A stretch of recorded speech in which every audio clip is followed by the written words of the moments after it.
Welcome back to Pen and Prosper, a podcast where JT Lawrence is coaching me, Melissa Delport, to be a six-figure author, and we are putting it on the internet. Hello, JT. Before you start talking, I have to laugh because putting things on the internet, right, opens us up for people telling us what we're doing wrong. And I'm so Yes. excited because some of our wonderful listeners decided to give you some really good advice when you were Yes. at SBS. So we are going to be discussing all things SBS and figuring out everything we've been doing wrong up until this point.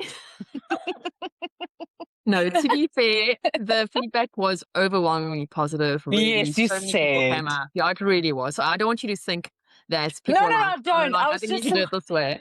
no, I was just laughing because when I read briefly over your notes, I was like, yeah, got a point, Fair, got a point. fair.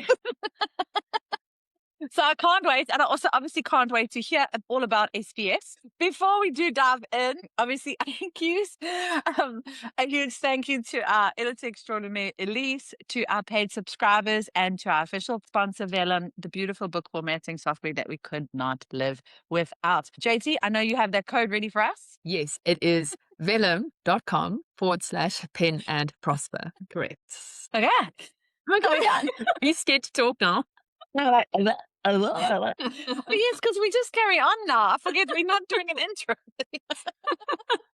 Okay, JT SPS. Was it everything and more? It was everything and more. It was fantastic. It was a new venue, very fancy. The food was pretty amazing. Not that you have much time to eat, to be honest, because, you know, when you like talking and networking and running around, you like, you can go quite a long time without eating. But the coffee was on point and the venue was wonderful in lots of ways. So they want feedback to know if we should have it there again next year or look somewhere else. I did hear a few people saying that it was quite hard to find people, and I agree with that because we were all like packed in. It wasn't unpleasant, but there were a lot of people like in one space.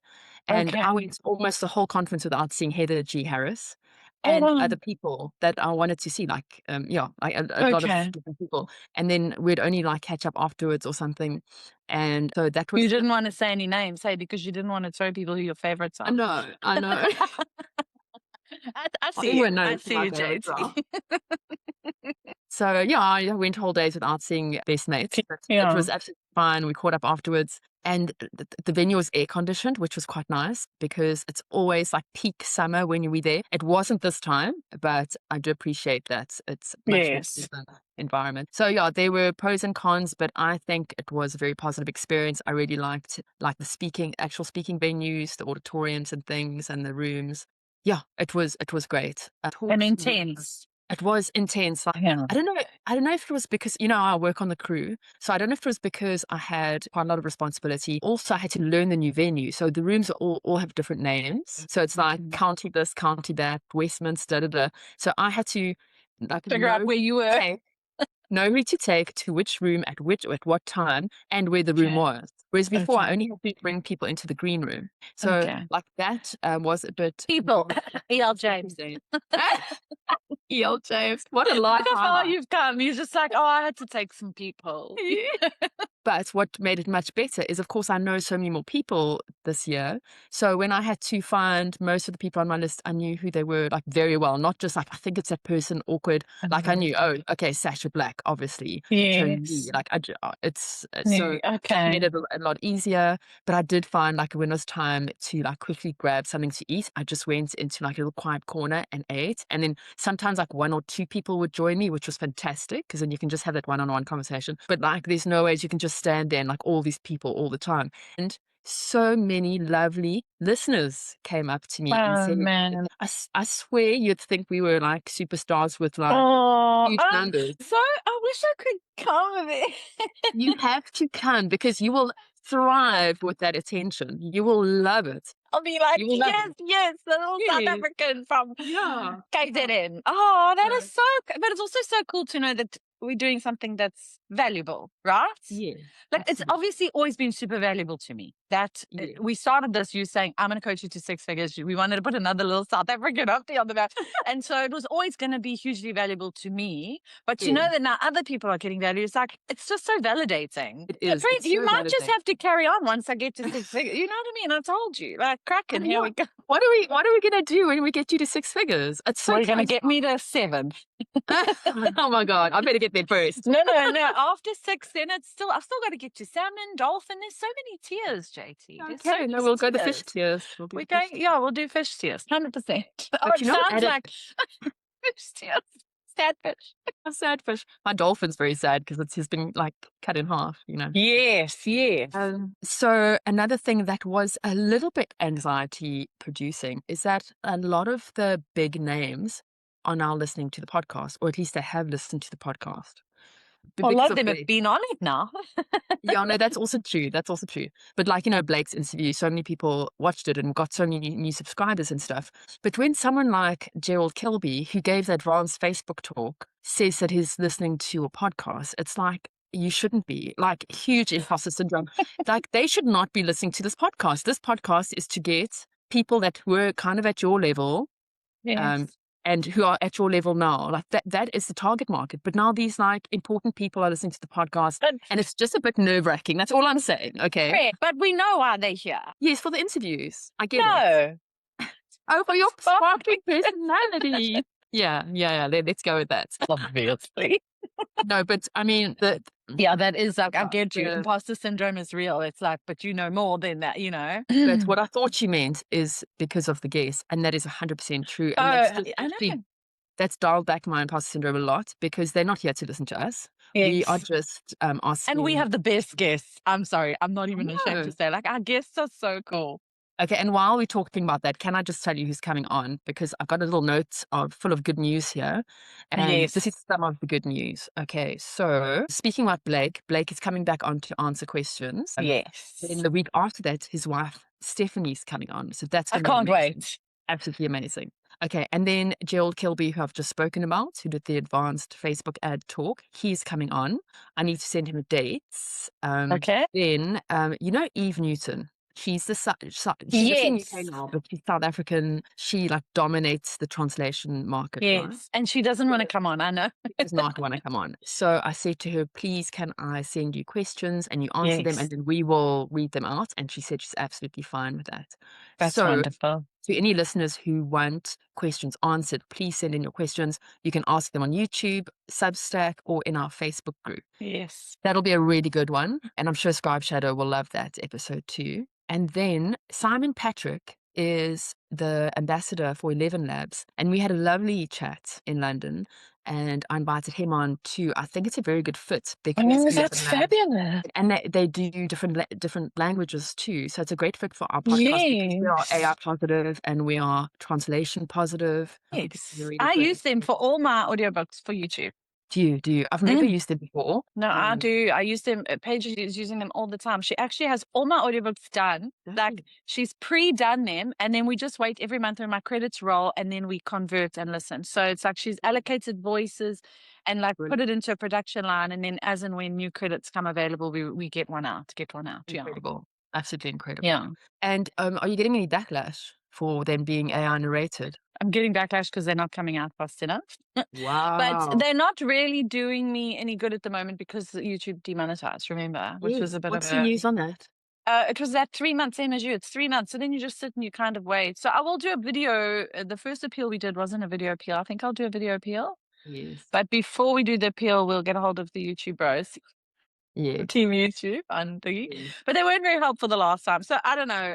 I'm a bit sad because it was making me some nice money. And I'm like, do I want to carry on doing this? Like, it seems pointless. Let me answer that for you. Yes, you do. But even if I'm not getting money out of it. Remember what Derek said? He said it's something that happens and you just have to roll with it. Yeah. It gets demonetized. But he gets demonetized not for months at a time, I think. I think he just appeals and it works out. I think the first time you get demonetized, it takes months because that's what happens to me. I think you build up not a relationship, but some kind of record. Okay, this has happened before, guys. Please look at my thing. Yeah. I think that's where the team comes in handy, I hope. Yeah. So I'm gonna anyway. So we're gonna get hold of the team, and then we're gonna try. The last thing I wanted to say is Rob Watts is filming. He's the lovely husband of Beverly Yes, Watts. that we've Yes. had on. Yes, Amazon ads. And he is actually filming a tutorial for us. And he's actually going to share his screen and do a voiceover and say, this is literally how I do it, because people are still intimidated. So I think that'll be Yes, brilliant. I'm thinking when he does that, I'm going to film my screen and set mine up. And clever. if it looks useful, I will share that too. It might not be, but I need to do it anyway. I may as well just record it, right? Yes, yes. Okay, so that is very good news for the podcast. All those amazing guests, super happy. I'm sure I've left people out because there was just so many faces in London. Like I've got business cards, I've got notes everywhere. So yeah, it was amazing. Anything else to say about London before I move on to my good news? So I'm not going to go into every talk I went to. I actually missed a lot of talks and I'm waiting for the videos as it normally is. But I can tell you that I went to the following and I can just give you like the main headline if you're interested. Yes. Yes, Okay, please. so Sasha Blacks was amazing. She is the author who does Ruby Row, and she has the 7-figure warehouse, TikTok, Shopify machine that's just printing her money, which is amazing. Wow. And Okay.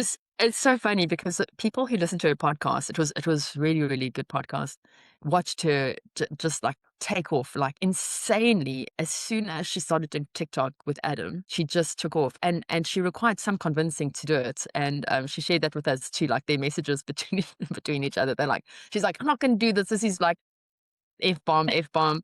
And he's like, just don't be a little F bomb. And then, it all ended happily ever after. That's gonna be like you when you finally start doing TikTok. Yeah.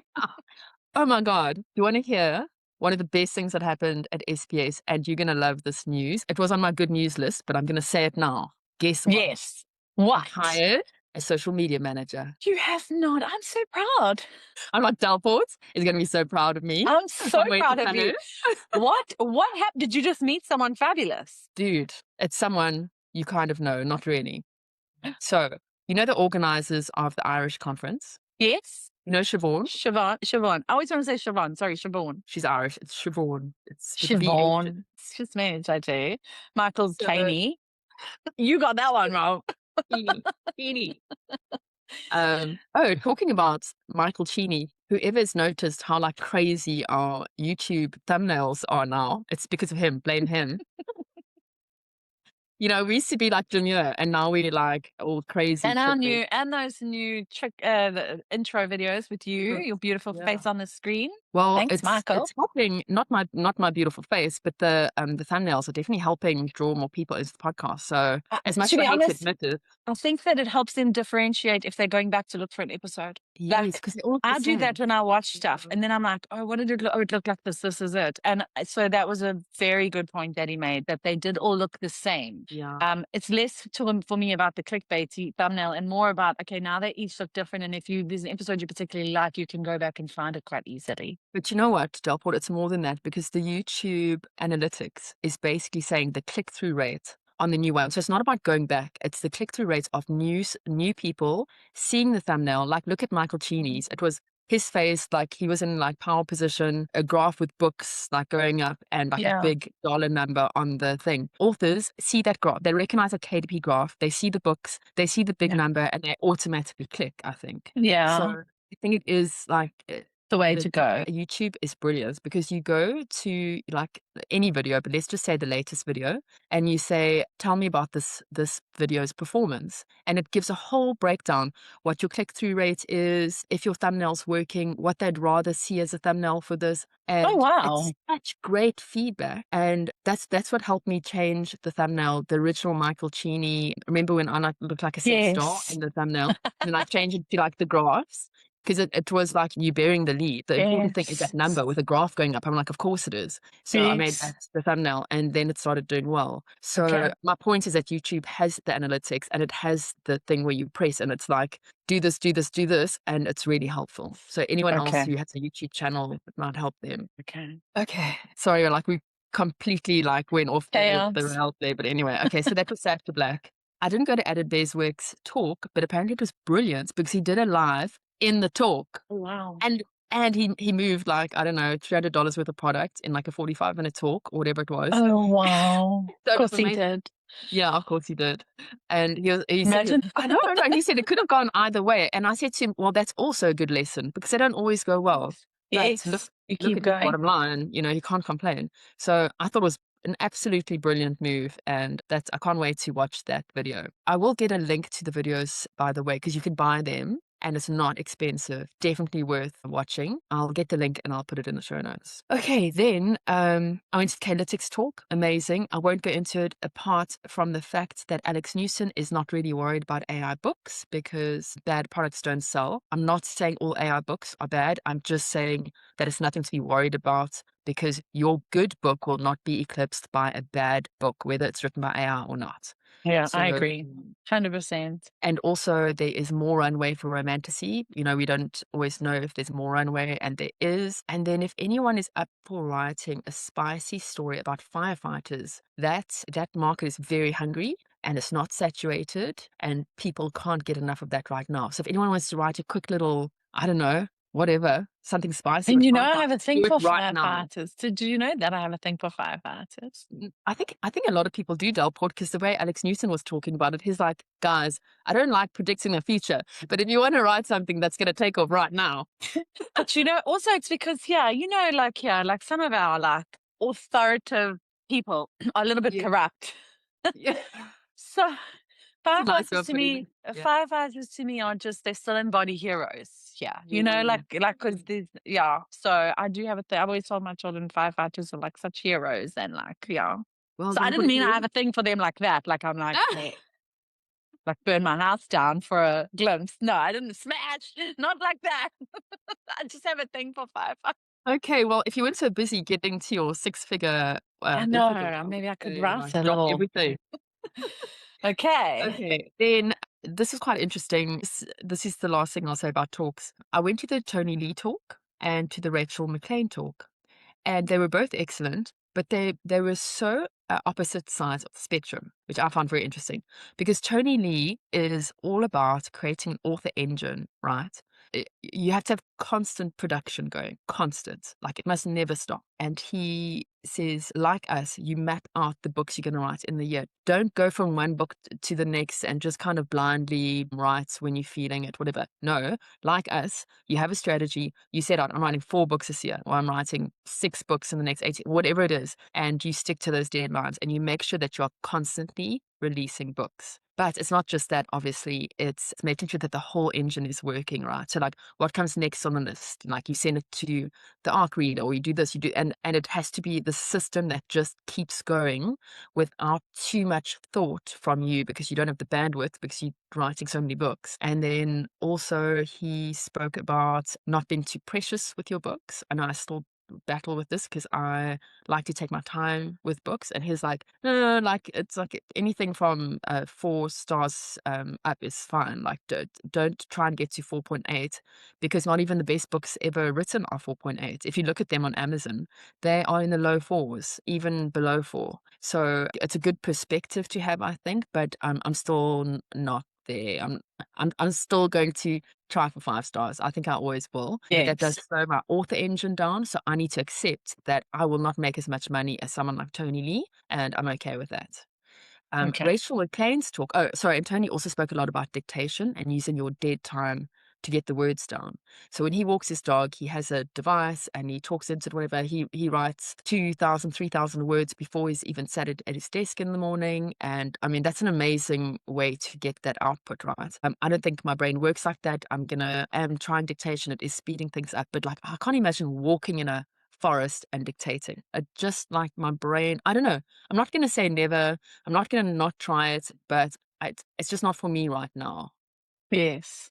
Do you know that I've got 2 keywords, like big, big, big keywords that like are like should be my primary focus, and the one is engagement and the one is dictation, and it's 2 things that I'm like, these are the things that I need to make priority, Okay. engagement on social platforms, and then dictation since Okay. Stephen Aitchison's talk, because he Yeah. was talking about it. And I'm like, I have to try this. Like, I have to try this because I'm always busy and running around, and I'm bottlenecked by the fact that I don't spend as much time at my laptop. But if I could get words down when I'm out and about and through dictation, I think it would be a game changer for me. Yes. Especially you with those long walks. I know, dude. I know, but it's like You would be those walks are for my mental health, and they are okay. for building knowledge about business and about Yes, you listen publishing to and like podcasts. a Okay. lot of mindset stuff. That is very, very important to me, and I don't To really you, want to give yeah. that up. Yeah. So mindset is your keyword. Like, Yeah, maybe. yeah. And like I could do half and half, I guess. Yeah. I could dictate on some walks and whatever. So I mean, it's in my brain. I'm thinking about it. But talking about dictation, I just remembered I didn't tell you who my social media manager is. Okay, so I was saying Siobhan is the organizer of the Irish conference, Yeah. who does all the work and who is like the most organized person on the planet. Her daughter. Her daughter. 10 points for Gryffindor. Well done, Delport. I Her name remember is when we had her on, she said her daughter did so Yeah, she's stuff. incredible. I've always liked her, always got on really well with her. And we're sitting on the boat party on the terrace, having a drink, and everyone's singing karaoke, and like life is so good. And Jade's talking about social media for authors, and I'm like, oh my God, how did this I not have an occur to me idea. before? Like, please would you do it for me? And she was like, yes, I can start in July. Yeah, Oh, I'm so stoked. So that's going to stoked. be amazing. It's going to, oh, well, I'm going to be watching. Okay. And that's Yeah. great because then you'll have to feed back and, Yeah. okay. Yeah, we'll get on the Okay. show. We'll get on the show. Awesome. Okay, so just to finish off with the talk thing, I feel like we've gone like all over in this episode, but it's probably okay.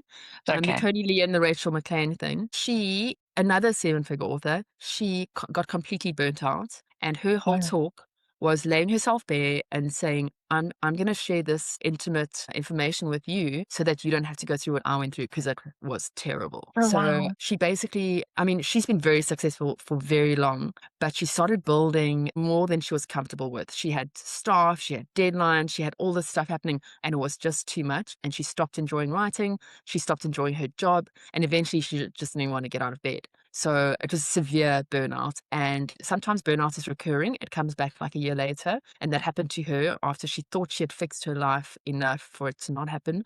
So it was really a huge thing, right? And I mean, it was an emotional talk. It was interesting because you got Tony Lee saying production, production, production, and have this engine and da da da da da da da.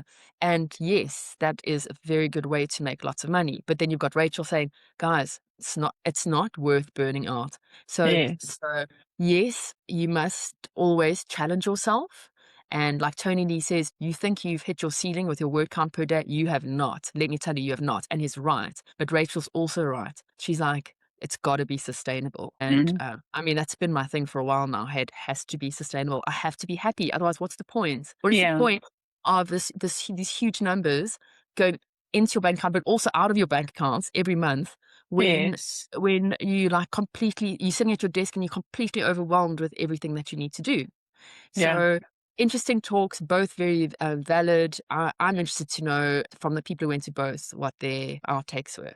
Okay. And that was SBS. I really met the Marvelous. both party. We had karaoke. It was amazing. James Blatch was rapping Eminem. Friend, I don't know if you know this about me, but I like to sing. Oh my God, Tom Donnelly's gonna love you. I love to sing. So, I mean, I would be there. Yeah. While you were getting all that information, I would have been just belting out the Celine Dion's. You know what I'm saying? A little bit of Belinda Carlisle. So Tom is known as the karaoke king because he always, wherever we are, whichever country, he finds the best karaoke place and he organizes karaoke. Oh, So I love that. yeah, you're in good company. We'd like to take a quick break to tell you about our sponsor, Scribe Shadow. If you're an indie author, you already know that publishing a book is only part of the journey.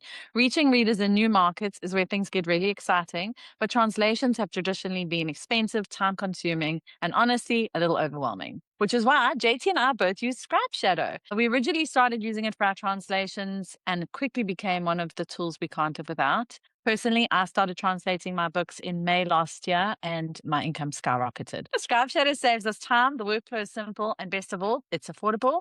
It's made book translations accessible for indie authors, and in just minutes, you can translate your novels into multiple languages with high quality results. which opens the door to exploring relationships with readers all around the world. What we really appreciate is that Scribe Shadow understands indie authors because it was built by people from the indie publishing space. This isn't a massive faceless corporation. It's a small family-run team that understands the realities of self-publishing, tight budgets, and wearing 20 different hats at once. They also offer things like cover creation, audiobook translation, and a straightforward credit system that keeps the whole process simple and affordable. Importantly, you always keep full rights to your work, and your books are never used to train AI.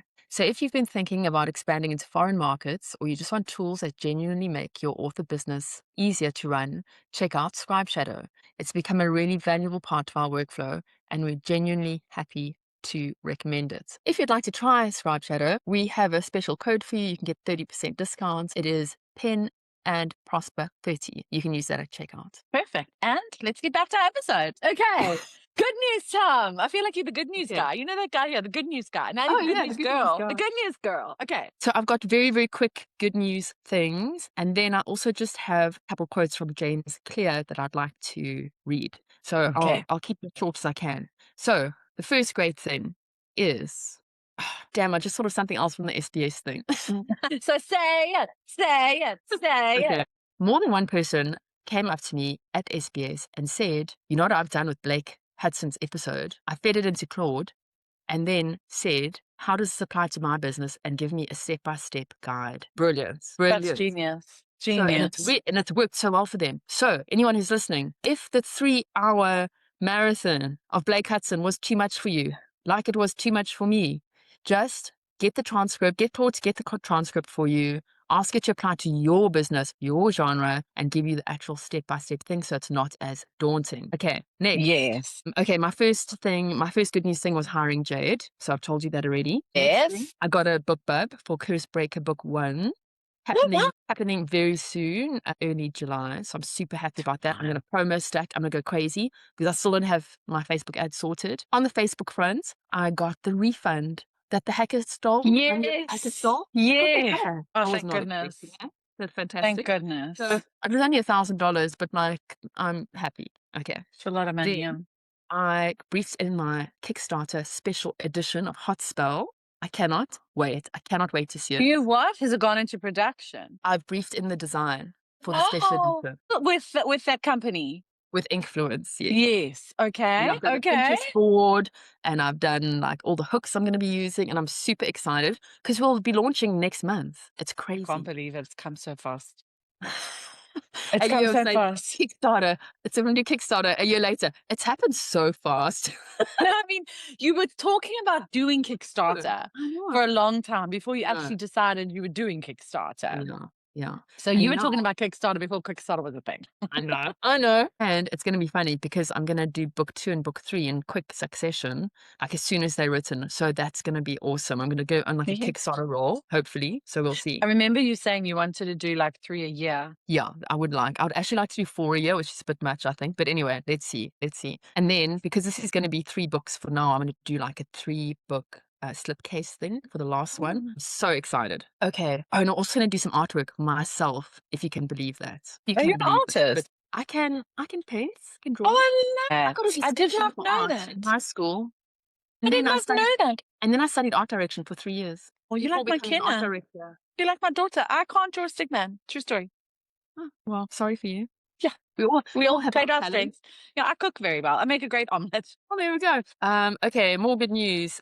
We have 3,000 hours watched on our YouTube channel for this podcast. We need 4,000 to be monetized. So we are getting there, friend. We are getting there. Oh, that's amazing. Altogether, we have 37,000 views on YouTube alone. I saw our thing has grown because we said it like 300 subscribers for a very long time. And I think now we're at like 600 and something. Yeah, it's 600 and something. Yeah, so we're getting there. Then my YouTube channel is slowly paying off. It's been super slow, but Claude's strategy is actually working. It's just bringing in subscribers super slowly over time. For people who don't know what I did, so Curse Breaker is like a 100-chapter book, and I've released it a chapter every day, and it's just slowly gathering momentum, and my revenue slowly going up. And like, do you have it as a full book on there as well? Yes. Okay, so they don't flag it as duplicate content. No, and I asked Claude, and they basically said it's not duplicate content because it's not the same thing. It's not the same Okay. thing. It's one chapter, if you know what I mean. Yeah. It's like Okay. doing a short of a long video. It's not the same thing. So that's working well. Still really rookie numbers, but it is doubling every month. So I think once I do book 2, book 3, I've got 6 books. That's a lot of chapters to slowly gather over time. So I'm very happy about that. Shopify is doing quite well. Pierre has changed something in his ads are working better than before, and I'm getting orders almost every day, which is Oh, wonderful. really great, including audiobooks, which doesn't cost me anything because the books are just there. The Shopify customer orders it, I get paid, Book Funnel sends them the audiobook, and I don't have to, not that I have to do anything for the ebooks, for the paperbacks, but it's like even less to worry about because it's so Yes. automatic, you know. Yes. So I'm really happy about that, and I think we need to start increasing that ad spend. Okay. Okay, that is my good news. Of course, we'll do that. Should we do that first, and then I'll do James Clear? Do you want to introduce the feedback? Because it was really I've got So it here though. So JT sent me the feedback. So it was overwhelmingly positive. I love that. it really was. It really was. And really awesome. So the constructive feedback, there were just 2 things: that we both interrupt each other too much, and the guests. I thought we got really good at that. Do you remember the first Well, episode? We were so worried because we used to speak over each other. But I we I did. feel like that one surprised me. I was like, what? We're much better at not talking over each other. I do think that some guests need to be interrupted because when we Agreed. start like going Yeah. on for a little bit on a tangent, some tangents are super interesting and full of nuggets, and some tangents aren't. And then you need to kind of bring them back. But I will be more aware of it. But the second thing about if I could slow down my talking, do you know my whole life people have told me that? Me too. So it's a lesson for both of us. Think very fast and then it comes out of my mouth very fast. I have the same problem, and I know especially like when we're on a deadline like we are now, I talk fast. I try to get everything out, like want to wrap it up, Yes. right? So Yes. yes, okay. So I will endeavor to also speak slowly, but I've had people at Browse, and I'll never forget the one. It was a friend of my husband's wife, and I was talking to her, and she was like looking at me quite intently, and I was like, oh, this is getting uncomfortable. She's like looking into my soul, and eventually she was like, sure, you speak so fast. It's so bad. I was like, oh. Especially when she's had a few like glasses of Chardonnay, and then you just She like was like, in yeah, your she was head. completely like not, she was just like shocked. So I will try and slow down. And we've said Elise can now wrap our knuckles when we doing it. She can be like, guys, you were too fast. I think if we had American accents or British accents, it would probably be okay because Yes. people are used to that. But the fact that we have an accent, even when I speak slowly sometimes in my accent, people don't understand what I'm saying. They first have Yes. to go, oh, she's got an accent. Now I'm going to listen carefully. And then I repeat myself and then they get it. So, Yes. like people who are tuned into us now, it's fine. But new listeners are probably like, what are they saying? These sappers. What are these sappers saying with their funny accent? One of the listeners didn't even know that you were from South Africa. They were like, what? You said you were both from South Africa. The whole time she was thinking you were from somewhere else. I'm like, no. And then she said, but your accents are so different.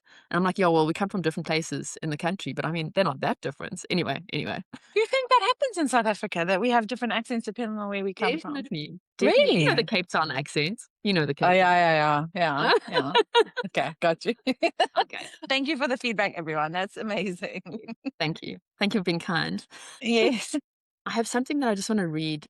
So I get James Clear's emails, and I really recommend people who are interested get them. You know, he wrote Atomic Habits. Yes. And it's just on a Friday, or I think it's actually a Thursday night, he sends them, and it's a very short read, and it's really, really good. So I think there are 3 things. The first thing, failure is preparation for success, but only if you keep going and remain open to what comes next. Okay. Love It's a that. good one. It's a good one. Next one. Getting what you want out of life largely boils down to 1, the story you tell yourself, and 2, where you direct your attention. What story do you tell yourself about what has happened to you, what you're capable of, and what you hope to achieve? Is the conversation in your head each day empowering and encouraging you or holding you back? Are you taking control and directing your attention toward what matters, or merely letting inertia pull you along? Most things don't matter, and most actions won't deliver a result. You need to focus. Master your internal monologue and master your daily attention. Most tips, tricks, and tactics ultimately come back to these 2 things. I love that. That's very you. That's very you. You've taught me about positive. I actually said when I was away on this mastermind this week, one of the ladies said to me, I'll never be able to. I said, well, not with that attitude, you won't. Oh, So nice, like, forward. I was like, you got to say, yes, this is what I'm going to do. Like, I am doing this. I am doing that. Like, we don't tell our internal secretary bad things. Yeah. So you've definitely made me very aware of manifesting and energy and positive. Yeah. Good. Good. I like to know that it has had some effects. You could just slow it down when you tell me that. I did. I mean, I was talking really slowly when I was reading. You- All right. I'll see you in the next episode, JT. Okay, bye. Before we go, we'd like to say a huge thank you to our paid sponsor, Vellum, the book formatting software that we could not live without. If you would like to try Vellum and let them know that we sent you, please visit tryvellum.com/pen and prosper.